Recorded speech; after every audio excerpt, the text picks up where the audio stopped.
live broadcast. My name is Carrasquilla, and I'm a junior in the Randall Research Scholars Program. For the past year, I've been conducting research with Dr. Elizabeth Hibbard in the Athletic Training Department, and our research focuses on parent perceptions and influences in sports specialization rates among youth baseball athletes. One of the motives for investigating sports specialization rates among this population is a high prevalence of participation. Previous findings have estimated that there are up to 60 million participants in some sort of organized sports program in the U.S. When looking at baseball specifically, there are at least 2.6 million involved in Little League alone. This indicates the needs for regulations that prevent injury among these people and promote healthy levels of participation.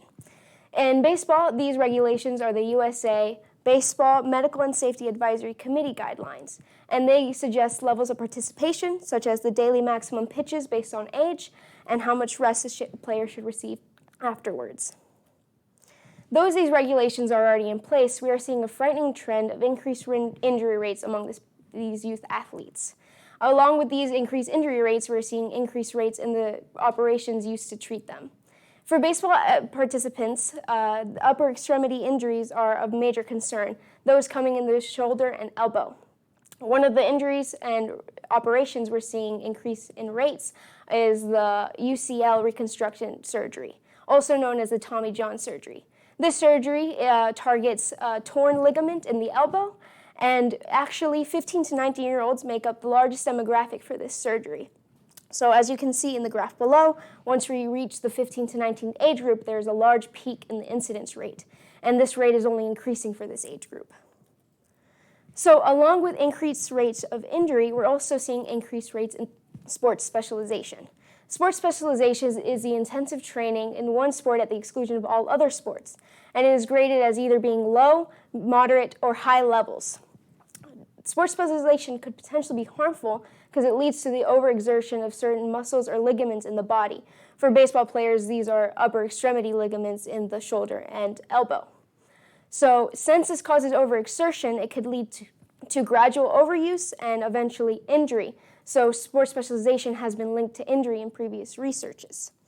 In one study, at least 60% of players were at least moderately specialized, and they had on average begun to specialize at the age of 12, which could leave them susceptible to injury. Youth athletes are especially vulnerable due to a number of factors. The first being that they are still developing the proper techniques and skills in order to perform movements accurately. If movements are not performed correctly and they are also performed at a great frequency, this could leave the parts of the body that are involved in these movements susceptible to injury. Additionally, youth athletes are experiencing higher rates of growth and development, and when this is the case, their growth plates and other parts of their body are susceptible to injury as well. And then finally, their mental and social health is also at risk, since youth athletes say that they are more likely to struggle, feel overwhelmed, and quit sports when they specialize at an early age. So this begs the question, why are sports specialization rates increasing if there are already guidelines in place that discourage it? And there are a number of factors that could answer this question, but one of them may be the influence of parents on their children's participation levels. So there is a belief among parents that sports specialization will increase their child's chances for high-level sports teams and for receiving collegiate scholarships.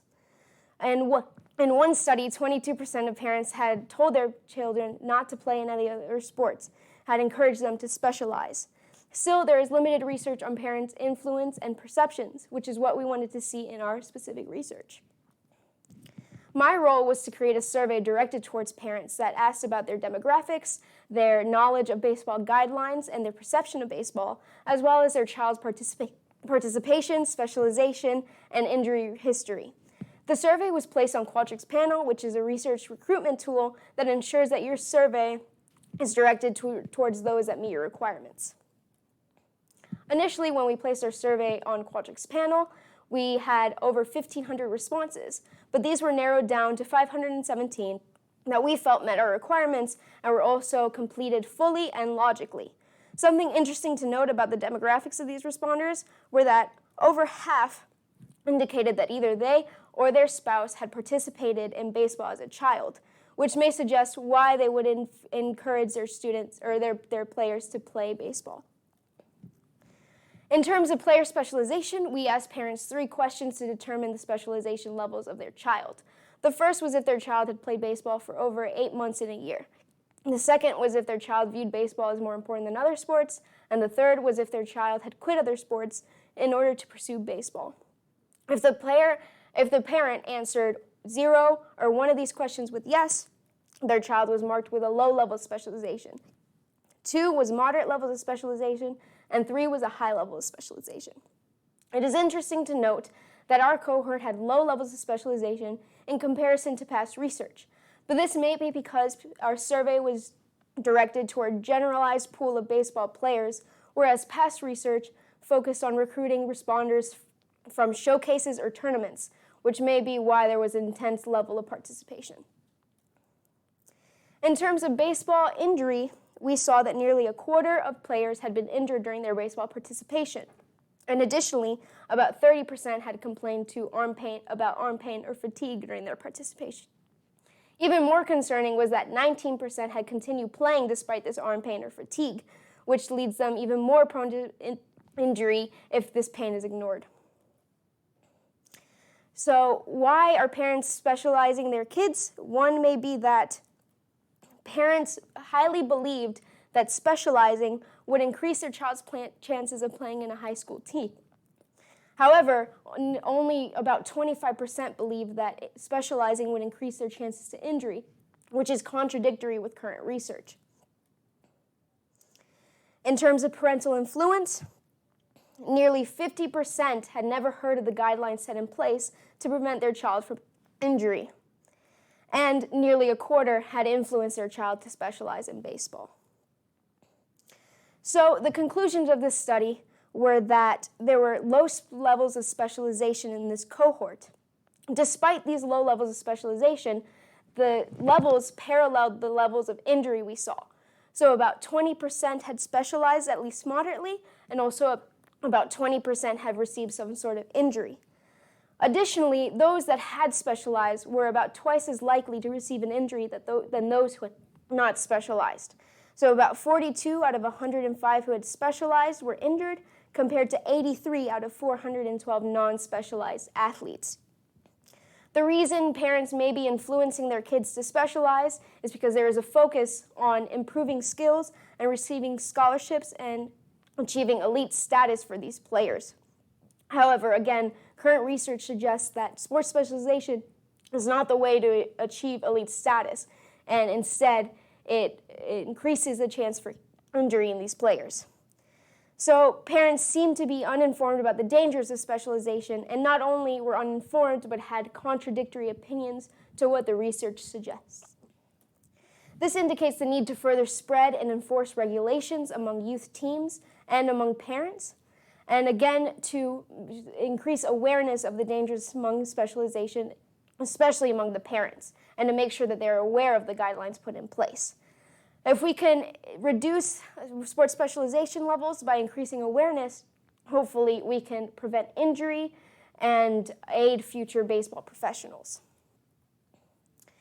In terms of future directions, we realize that the influence of parents is only one factor that may be causing the increase in sports specialization rates, and we want to create a survey that is directed towards coaches, which may be another influence on why sports specialization rates are increasing. Additionally, we want to get out in the field directly and compare the neuromuscular control of athletes who are specialized versus those who are not specialized over the course of a year. With that, I'd like to take any questions. What sort of preventative measures would you recommend in order to prevent injury in youth baseball? So,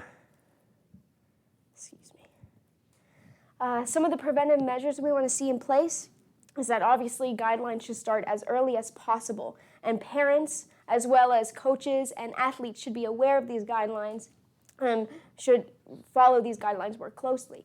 That way, injury will be prevented by encouraging healthy levels of participation. Additionally, we want to see evidence-based warm-up programs be put in place so that children can develop crucial skills and strengths early on so that they can play baseball in a healthy way.